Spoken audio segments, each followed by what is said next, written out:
Hi, everybody. I'm Jessica White, editor at Supply Chain Brain, and I want to welcome you to today's webinar on EDI migration, everything you need to know, presented by Comarch. One quick reminder, there will be a question and answer session at the end of the presentation. So audience, please submit your questions at any time by clicking that Q&A button at the bottom of your screen. We'll get to as many questions as we can, time permitting. Now, with many countries introducing legal requirements for electronic document exchange, global companies may find it difficult to stay compliant with differing demands. They may also face challenges in maintaining data security and finding enough resources, especially if their EDI system was developed years ago and there's a limited circle of specialists who can handle it now. Is there a simple way to address all of these issues?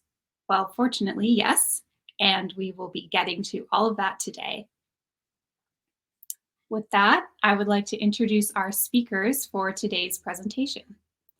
Based in Milan, we have Katya Kancheva, who is a business solution manager at Comarch.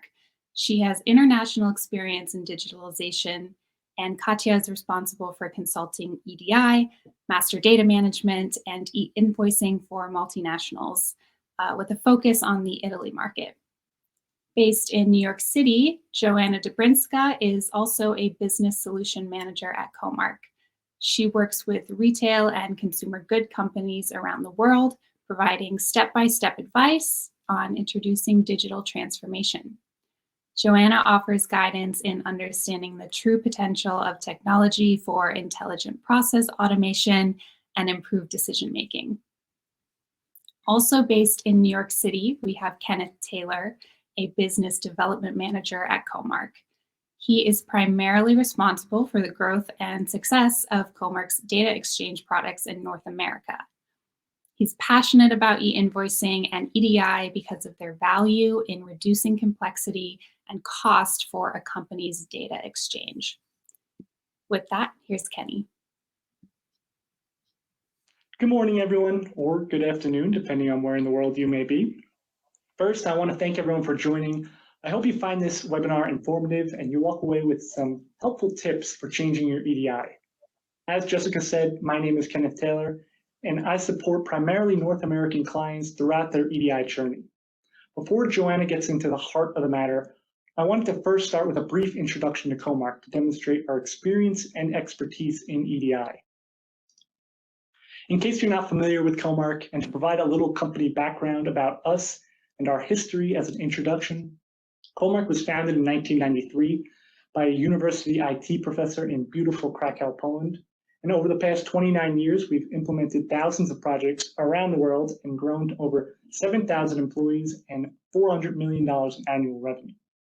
So we take a tech-centric approach with 80% of employees being first-class programmers, software developers, and engineers who work to create products focusing on technological innovation. And for this reason, 93% of our sales come from proprietary software and services. In other words, we are an end-to-end solution provider. So from point of first contact to ongoing support after implementation, you're always working with us. We don't deal with third parties and we never outsource. So while our roots are in Poland, today we have over 90 offices in 69 cities across 32 different countries. We operate on 5 continents and have implementations on every continent, except of course for Antarctica. I'd also like to point out the data centers that Comarch operates across the world, which you can see in this map. Right here in North America, we have 3, one in Montreal, one in Toronto, and one in Chicago.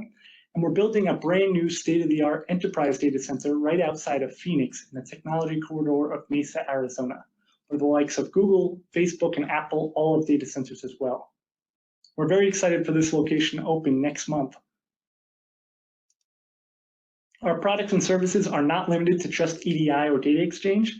Comarch has multiple divisions, and we create technology for the telecommunications sector, the financial services sector, and the healthcare sector, just to name a few. And each division of Comarch has products with its own specific industry functionalities and capabilities. Our data exchange products, including EDI, fall within our services division. So our data exchange includes master data management, EDI, online distribution, and e-invoicing, each with AI capabilities to improve supply chain operations and reduce disruptions. Thanks to our technologically innovative products, we're proud to have gained the trust of many global companies across multiple industries. More specifically for data exchange, we have a proud portfolio of clients, including the ones seen here. With all these companies using our data exchange products, our software exchanges over 650 million documents annually, connects 130,000 entities from 50 plus countries, and this includes governmental organizations, NGOs, and private companies, and we support global standards including PEPL and GS1. Also, our data exchange and document management software is created to provide a holistic approach to the supply chain. So we allow you to connect with partners and smoothly launch projects, synchronize your product data, and integrate our software with your internal systems, easily fulfill orders, optimize logistics, and manage your stock and sales data. And finally, you can manage your legally compliant invoicing with real-time status tracking, automated AP/AR processes, and archive old invoices online. And you can do all this in one place with our harmonized system. So with that, I'd like to pass it off to Joanna, who will take you through everything you need to know about EDI migration. Enjoy, and please remember to ask questions at the end of the presentation. And if we don't get to your question today, we will be releasing a follow-up article answering any questions we missed. Thank you. Hello, everyone. Welcome to our webinar about EDI, or to be more precise, about how to deliver a specific IT project focusing on modernizing your EDI solution. Every day, we send and receive orders. We have to update the stock or pay the invoices. All this is processed by EDI, so if we care about our business and our trading partners, we should do the healthy checkups of our EDI landscape at least from time to time. Aim of today's webinar is to show you how can you benefit and what can be your struggle depending on your EDI setup. Also, I would like to reflect a little bit on when we should consider changing our current EDI solution, or simply which touch points are important to check when using EDI technology. I will also show you some additional features of EDI that can support making business decisions. And creme de la creme of today's session will be one of our case studies, EDI migration in Fila Group. Okay, so let's start. The most classic and oldest approach is the in-house solution. Such option is used by many large companies in industries such as retail, manufacturing, and healthcare. The advantage of such approach is for sure full control over the process, as everything is created within your organization. What's more, it doesn't require any third-party services for the implementation and maintenance. The only problem is that the in-house EDI solution are slowly becoming the song of the past, and people who build them are getting retired, or simply they change the organization and take the knowledge with them. In such solutions, I would say that it's crucial to have a data repository with all the EDI specs in one place. Another advantage of having own EDI is no need of paying a license and depending on your provider in terms of the costs. The only question is if hiring a developer or an EDI admin that will do the necessary updates will be more economic than a yearly license provided by the external partner. What is also special about in-house EDI is the lifetime access to your company data, as the solution is being hosted on your own instances. So basically, you can access the data whenever you want to, plus you can easily get your historic data too. But on the other hand, in-house EDI limits you in terms of the expertise. In-house solution requires team with specific expertise and knowledge in EDI technology, which may not always be available in your organization or simply might be an additional cost that could be reduced by outsourcing it and reallocating your people to some more strategic operations. We also must bear in mind additional equipment like having your own hardware, software, and other infrastructure. Well, in general, I would say that EDI solution should be seen as the thing that grows and evolves over the time, like an live organism, as the requirements of our business partners grow and evolve over the time too. And these changes refers to the data formats or protocols that might be difficult to handle by the internal EDI. And actually, this can result in the compliance issues with your trading partners. So let's say that the growth of our business should go together with the growth of the technology we use. And in this case, in-house EDI systems might become a little bit outdated and their upgrades might be very expensive. Additionally, since the system needs to integrate with our business applications, and also the processes, we have to deal with the necessity of scalability and flexibility. The second option I'm going to talk about is EDI provided by the external solution provider, but installed on your premise. With on-premise solutions, companies have complete control over their data and IT infrastructure. Apart from owning the data, the process of protection is also a little bit easier as they can protect them by their own security protocols. But on the other hand, in the era of working remotely, the access to the data might be a bit difficult in this case. What's more, to implement on an on-premise solution, you have to fit it very well to the current IT ecosystem of the organization. Such integrations can be quite challenging as they require IT expertise and some resources that companies might not have. And what is the similar here to the in-house solution is that we have to take into account that on-premise solutions are limited in terms of how much data they can handle, which means that it cannot scale up easily when there is an increase in the business volume. And another thing is the high cost of hosting and the need for regular upgrades, which again requires resources. And I think all of us can agree that companies suffer rather from a shortage than an excess of the resources. Okay, so the last category I will discuss today is the SaaS solution, which allows you to completely outsource the EDI process and transfer the responsibility to an external partner. When it comes to the cost, compared to the two previous solutions, they are definitely lower. As it is cloud-based, there is no need for business to make significant upfront investment in the hardware.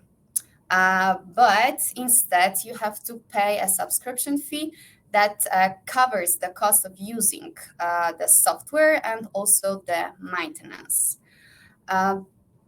This actually can result in a significant cost saving in the long run, as such solutions can allow businesses to scale up depending on their needs. Another thing is the reduced time to market, as SaaS EDI can be implemented quite quickly and easily. It gives the opportunity to start exchanging EDI documents with your trading partners, sometimes even in a couple of days. And this actually can help in launching products in the market faster and allows you stay ahead of the competitors.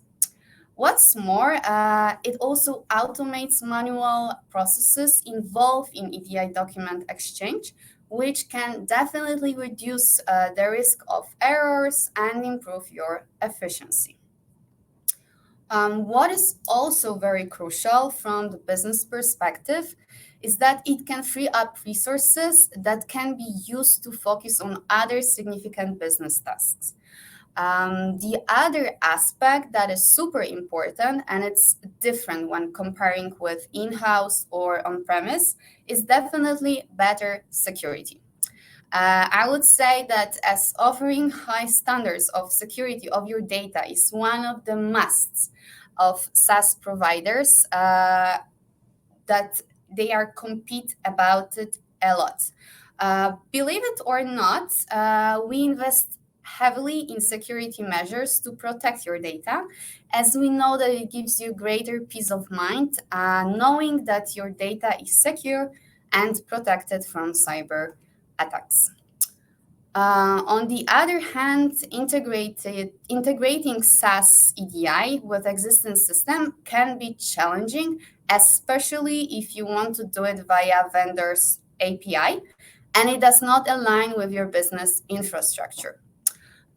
It also makes you dependent on your vendor. So whenever there is something pending on your side to do, for example, to be onboarded to a new standard provided by your business partner, apart from considering your internal workload, you also have to take into consideration your vendor's schedule. So what I would advise in such case is to put some records about the way the service is provided in the contract that you sign at the very beginning of cooperation with your vendor. I would also say that you definitely have to bear in mind the fees and the licenses your business have to pay to the vendor. But before denying this option, you should definitely compare the cost of having your own infrastructure for EDI, or how much would it be to invest in a migration, because it actually might result that additional one-off costs for migration project in the long run would be nothing compared to the maintenance of on-premise solution. And the very last thing, as EDI requires the exchange of highly sensitive and confidential data, there is always a risk of data breaches and cyber attacks. So whenever considering an external partner, check their performance in the past to see how often did they face and how did they face such issues. Okay. So we already know what can we expect after having certain solution on our end. Now, let's see when actually should we considering changing our EDI landscape. First of all, we should really think about it whether it is in-house or on-premise or cloud, if the existing system is outdated or incompatible with the new technologies. As I've already mentioned, EDI should be seen as something that is alive, that grows with the time and that evolves, that is basically just like adding new suppliers or customers, or our trading partners, if they want to extend the messages to ASN in US or dispatch advices in Europe. So important point here is also the scalability, which is simply the side effect of what I've just mentioned. The growth of our EDI should be linked to the growth of our business. Also, we should require efficiency that should reduce manual processes, so your resources, your people can focus on more business-related and strategy-oriented tasks than operations. And also, our EDI has to handle it all. If it does not, then yes, I would say that it's a high time to start thinking about switching to a different option. And apart from these points, we should also at least do a small check or audit our current EDI landscape when we merge with another company or when we are switching to a new ERP. Okay, so let's assume that one of the arguments I've just mentioned actually appealed to you, and let's suppose that you or people you work with are not satisfied with the current solution. So the question is, what should you expect in return from such EDI migration project? First of all, EDI migration helps businesses to automate their processes so they can reduce errors and decrease the time and also resources required to manage transactions. In one of their researches, GS1 shows that companies that have decided to automate invoice processing using EDI are able to reduce costs from about $3.35 to $1.16 per invoice.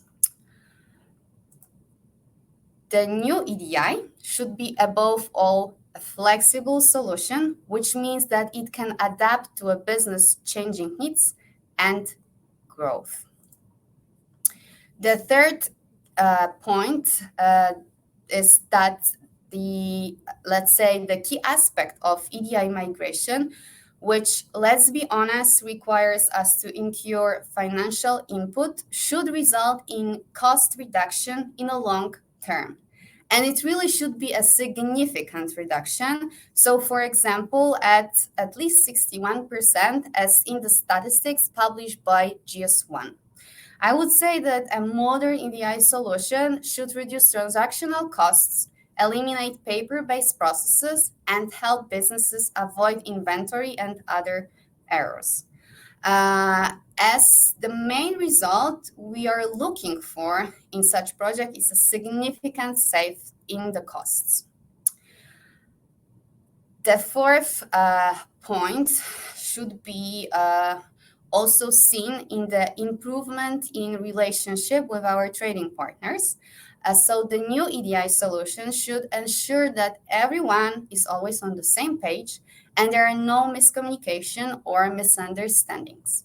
In our own survey that we conducted amongst our clients in 2019, we received the statistics that thanks to the implementation of EDI, their relationship with their business partner improved by over 17%.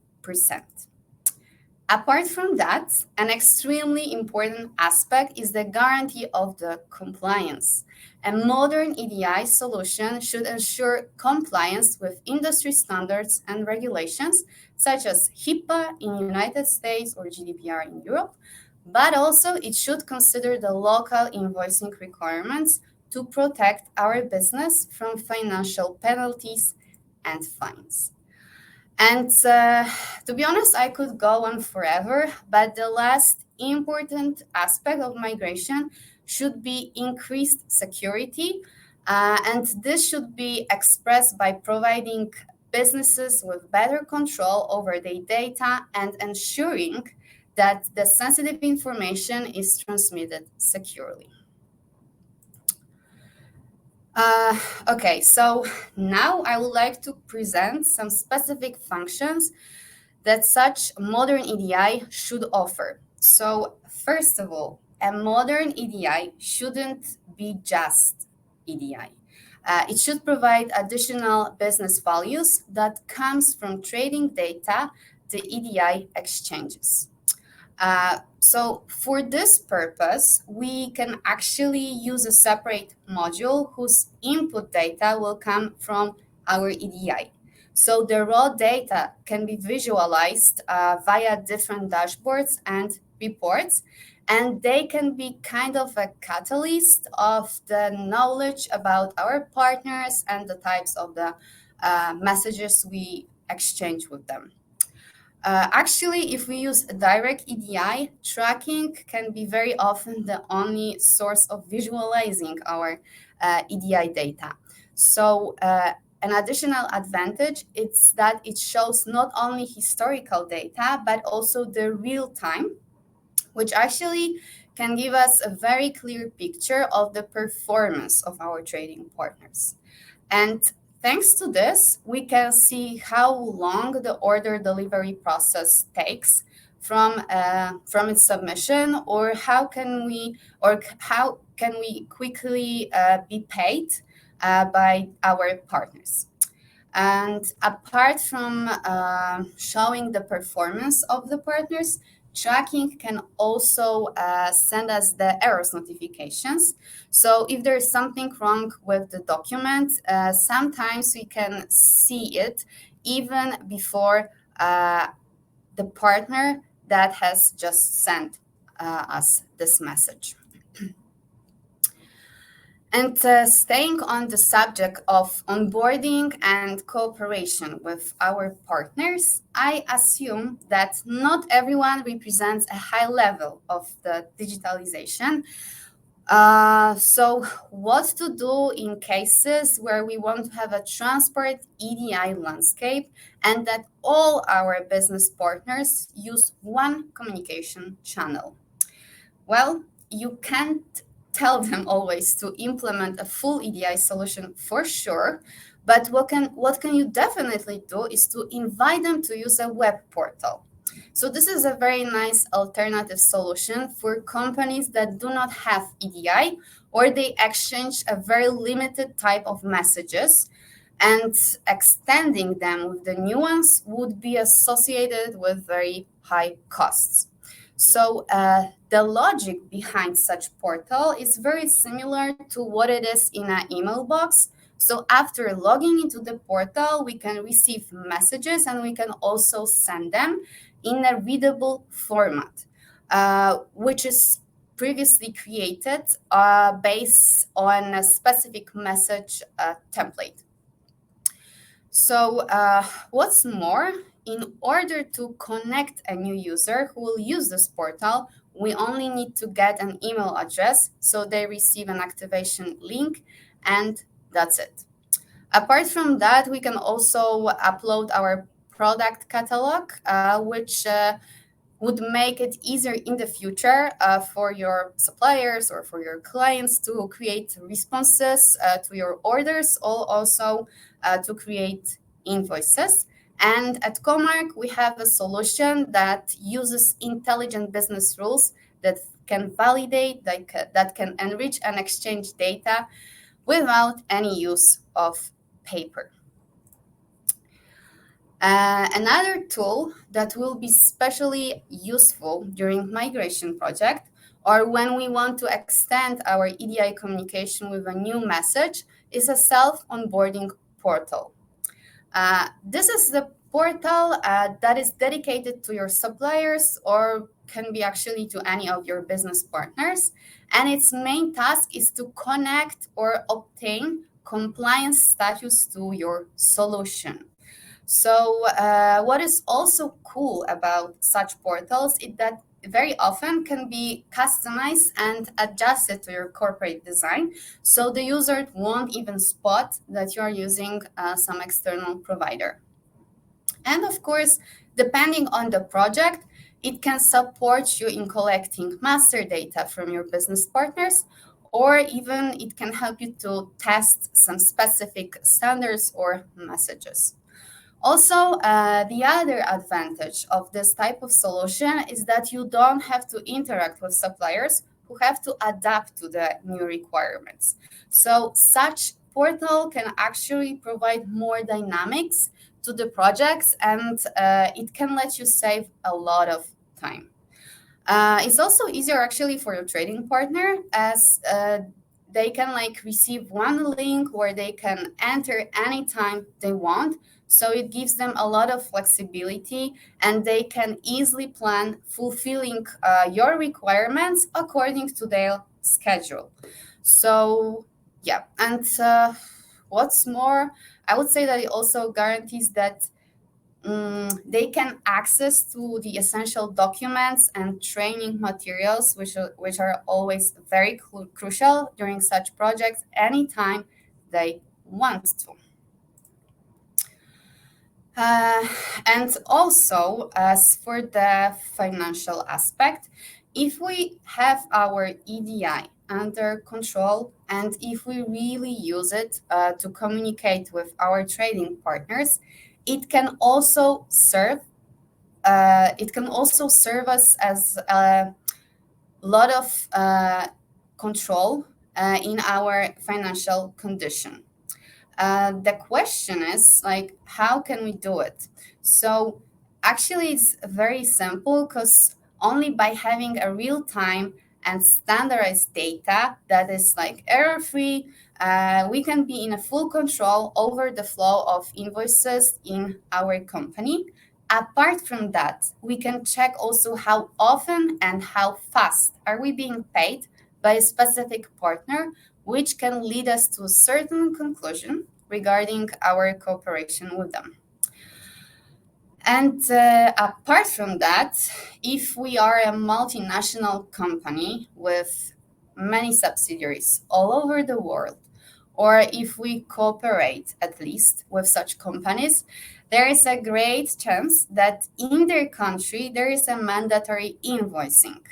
And if you are not able to receive or deliver a compliant invoice or actually any other financial document, it might result that we could pay some penalties or our partner would like to terminate our cooperation. So actually this point is super important. So whenever you are looking for a new partner, check them if they can offer you a legal compliance invoicing. So even if you don't have such need today, actually your tomorrow is quite unknown. So I would definitely check up this point. And yeah, so I think that from financial perspective, EDI can be a great source of data when it comes to the integration with your ERP, with your QuickBooks, or any other internal system you use in order to control your sales or purchasing. And actually, thanks to having always fresh data, I think it wouldn't be a huge exaggeration to call EDI your main source for your financial reporting. And right now, I have a great pleasure to pass my voice to my colleague Katya Kancheva, who will provide you a case study about Fila Group. Thank you. Thank you, Joanna. Hello, everyone. It is indeed a great pleasure also for me to introduce this migration project that happened both in Europe and the US about Fila. Fila, also known in Italian as Fabbrica Italiana Lapis ed Affini. And we're not talking about the clothing brand. It's actually a multinational supplier of art materials and related products such as pencils, dyes, and other materials of this kind. It's a quite an old company. As you can see, it's been coloring the future since 1920s, currently present in 150 countries. And while it was founded in Florence in Italy, it actually currently the headquarters are in Milan in Italy. The brand has grown so much that currently they have around 25 product brands. Some well-known in the US are Dixon and Pecon or also Canson.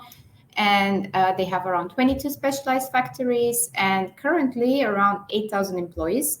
This has greatly contributed to quite a hefty revenue of 654 million in 2021. So the company keeps growing, expanding, and growing around the world.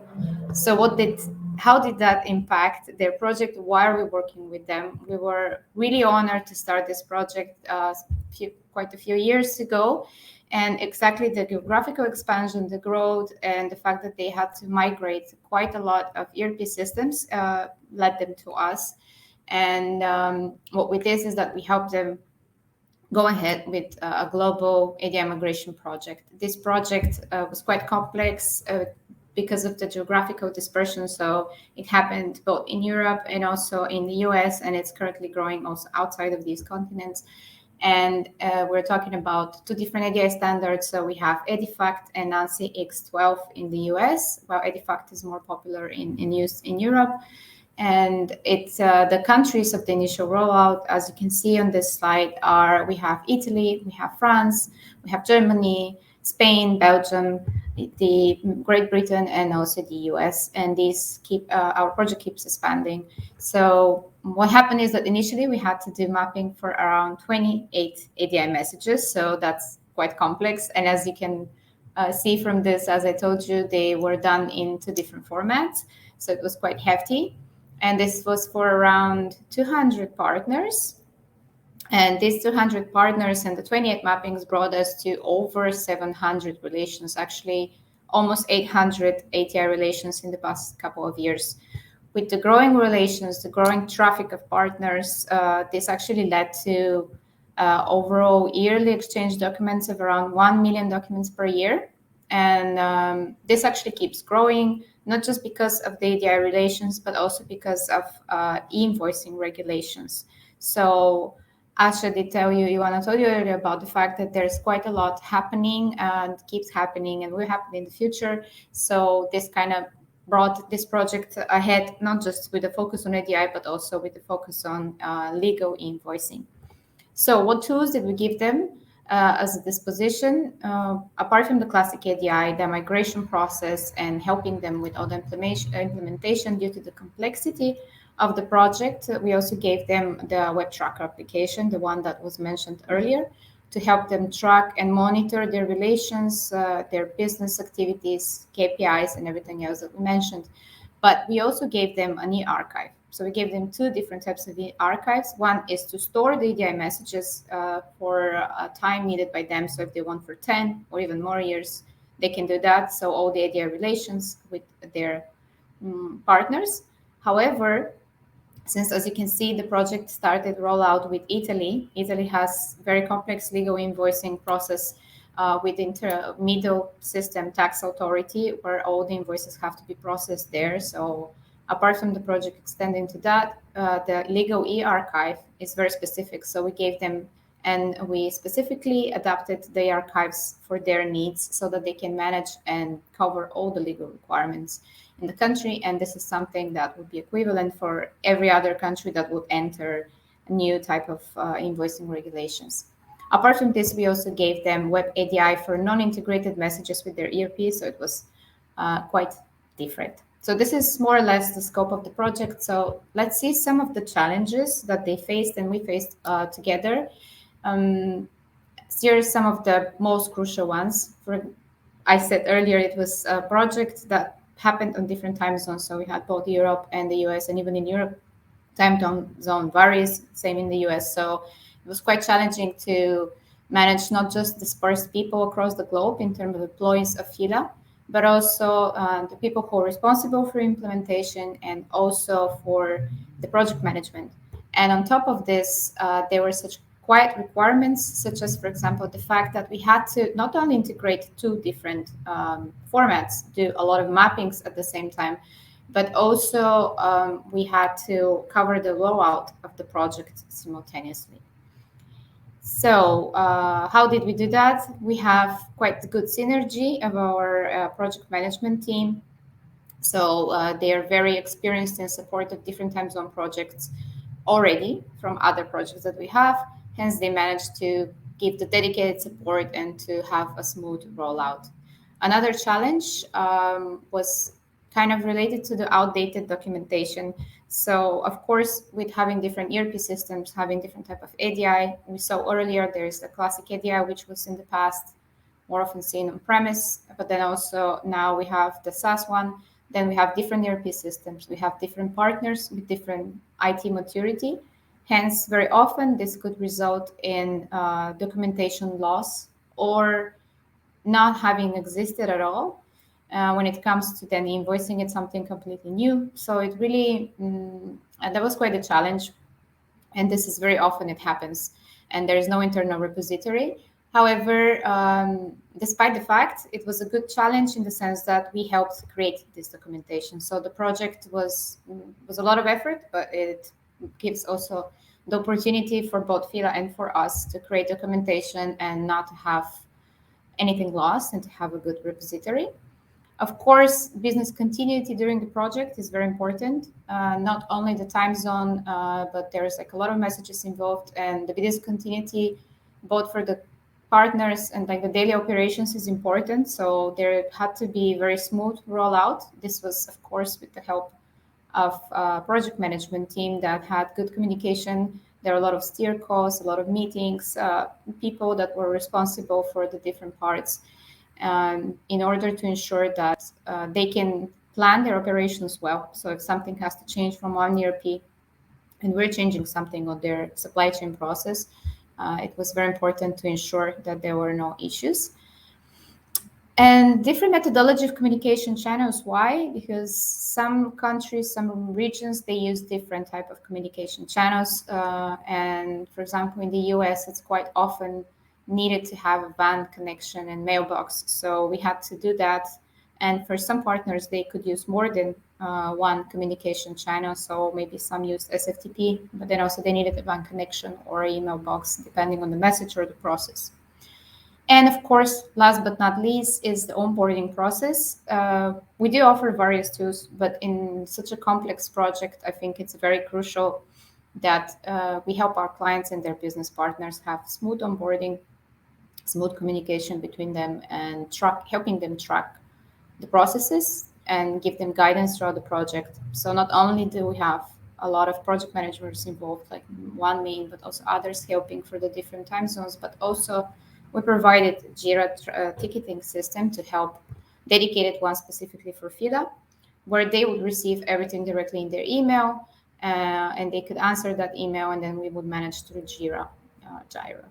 So yeah, this is more for the challenges, but as we mentioned, since there are quite a lot of challenges, this is just a simple input of a plan that can help you guide a company through what could be a good migration project plan. We see that number one is defining the project scope and milestones according to partner needs. So this is also something important, not just to have the different milestones planned, the different rollout plan, but also to be ready in case there are problems. This comes after you need to define the EDI messages, the formats. So if you have any documentation, if you don't have it, you create it, as I noted. And then this would be followed by preparing the development and project management team, which they would work together. Step 3 and 4 are project management company and us. We all plan together. What are the steps? What are the mappings? What are the relations? And of course, maintain communication. Why? Because of course, not everything is always going to sail smoothly. There might be some issues.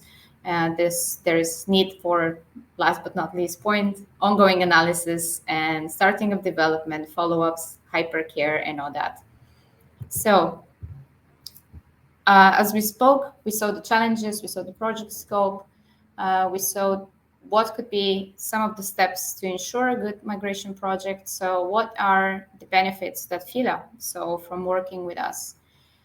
First, they saw increased efficiency in supply chain.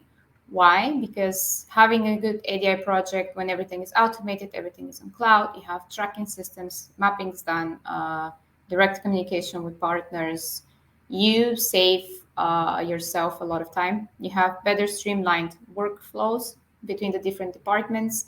So this helps you with better resources to manage transactions, a lot less errors. What do a lot less errors and better transactions and workflows lead to? They help with optimized communication with trading partners. They lead to, of course, cost savings because you have less manual work, you have less errors, you can track the errors as we showed you. You, of course, this way have less administrative costs and you save money. So there are also financial benefits that Asha mentioned earlier.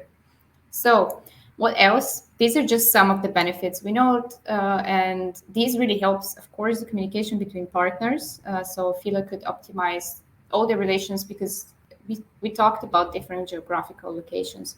These can be quite challenging. So it's very important that the communication goes well and the processes are smooth. So having automated processes, this communication, of course, makes sure that everybody is on the same page, first of all.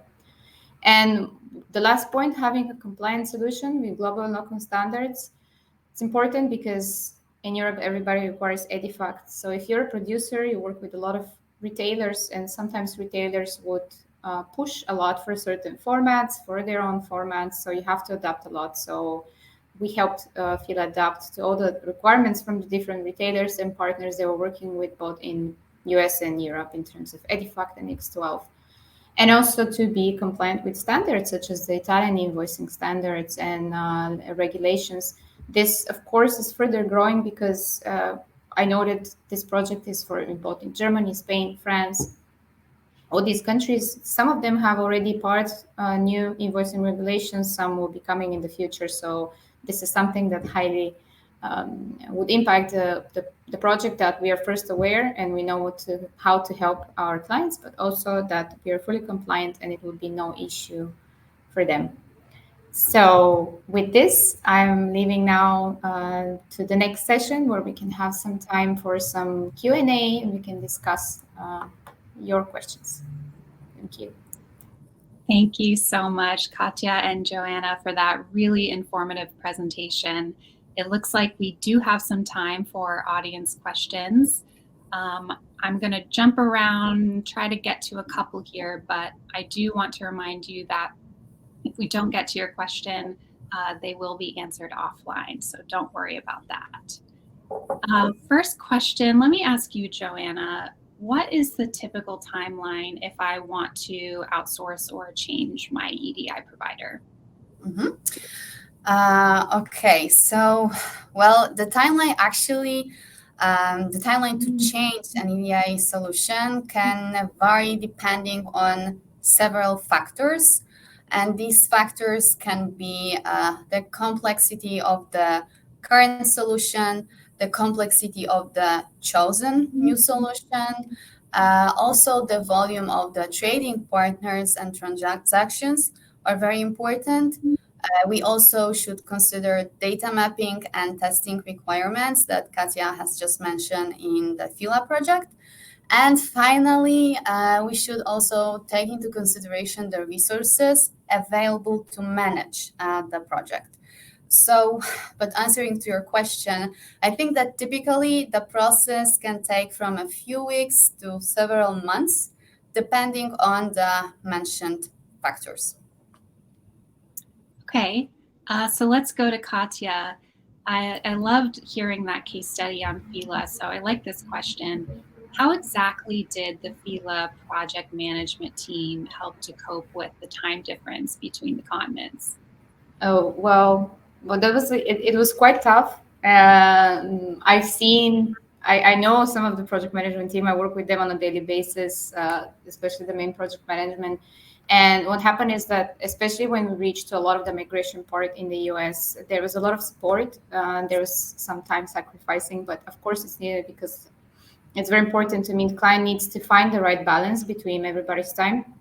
Also, we discussed thoroughly with the FILA directly, so with their teams, both in the US and locally here, what would be the right time to manage questions that were related to the different time zones. So how we would address US challenges in the questions there.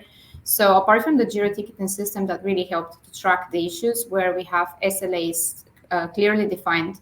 So it's very important for this type of projects to have clear communication between us and not just promise everything will be perfect. And then we had dedicated support. So we had levels of support dedicated for European time zones and for US time zones. So that was part of the SLA that we introduced, especially when we reached that part of the project. So the challenges were tackled mostly with communication and good planning, I'd say. Okay, sure. And you mentioned some of the challenges going into the project, but did you run into any types of issues? What were they and how did you fix them? Well, of course, there's always issues. These challenges were partially not exactly an issue, I'd say. What we noted is sometimes you have go live phases, and these go live phases can be very crucial, very short period, or they might be in times that are very difficult for a lot of people to participate. For example, we had a go live shortly after New Year's, and this needed a lot of hypercare, both during the process and after, because hypercare is a very crucial part of the project management, because you need to ensure after all the tests, the connections are created, the mappings are created, you have a period where you have to follow that everything goes smoothly. So if there are errors, why is there an error? Which side had the error? Because it can never be perfect. So these are the type of issues where you need to ensure that you have a hypercare, that people are giving extra of their time In some of our go lives, we had our project management team going directly to their factory or to the place where everything is developed to make sure the tests were done correctly, that the next few days everything was followed. So there were people on site and people off site following, making sure that the live was done in the time frame. So the issues were really related to this, I would say, sensitivity of the project and when everything happens and how it happens. So whenever there was an issue, it taught us for the next time we do implementation to do the hypercare better, or to involve more people, or to have people on standby. So more or less, that's it. Sure, yeah, makes sense. I like this next question for probably a lot of our listeners. Our company has many business partners. Can you give tips on getting them all connected to the new system? Okay, so in such case, I would say that it really depends on the time you want to accomplish the project of connecting your partners. So if it's something that should happen ASAP, or it can take some time. But if you have a lot of partners, like hundreds or thousands, I would say that you should first decide how much you would like to involve your own resources and how much of the work you would like to transfer to your EDI partner. To make it efficient, I would definitely try to outsource as much process as possible. And I'm not talking here about moving whole communication on your EDI partner, but rather to use a tool that could be accessed by your partners that you want to onboard anytime they want to. So they can do the project accordingly to their internal schedules, and depending actually on your goal, if it's just to connect to a new EDI or to implement a new message, I would try to include as much as possible of this activity in this tool. And that would also include some testing or getting the certification, so you don't have to face any disruptions in the future. And in general, I think that such tools are a super nice idea and option for you, as they give a lot of freedom to your partners, so they don't feel so much pressure, and your own resources are not so involved in the process. So yeah. Sure. But what if a partner doesn't implement all of the necessary changes for the new EDI system? What should I do then? In such case, I think that communication is like the key aspect. So you should try to communicate with your partner and first of all understand the reason for the rejection to implement the new changes. I think that it would be very helpful also to provide additional training to them in order to ensure them and yourself that they fully understand the benefits of EDI and how to use the new system solution requirement. Or you can maybe think of some alternative solutions, like offering a web portal when they can easily connect. The problem obviously starts when the volume of the document is high. So that would be my answer. Yeah, makes sense. It looks like we are running a little low on time, but I want to get one more question in here. So a lot of information today, and some people may be overwhelmed by this EDI migration project. Should I be afraid of the project? Well, thank you, Jessica, for this question. Actually, EDI might be a complex process, but I wouldn't say that it should be necessarily a cause of fear. What is for sure is that it requires careful planning, testing, and execution. But I think that with the right team and approach, it can be a relatively smooth transition. It's important to work closely with your EDI provider and also with your internal staff. So I would say that in order to really succeed in EDI migration, you should follow some general steps. Like, first of all, you should evaluate your current EDI process and see if it's efficient, if it's compliant, if it's compatible with the new technology, and if it's scalable for sure. The second point would be appointing already mentioned EDI migration team that should include people that work every day with EDI, some IT experts, and of course some stakeholders to oversee the entire migration process.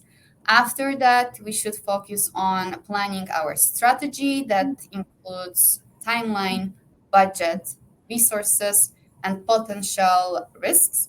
And the fourth point would be to organize some pilot with the group of trusted suppliers.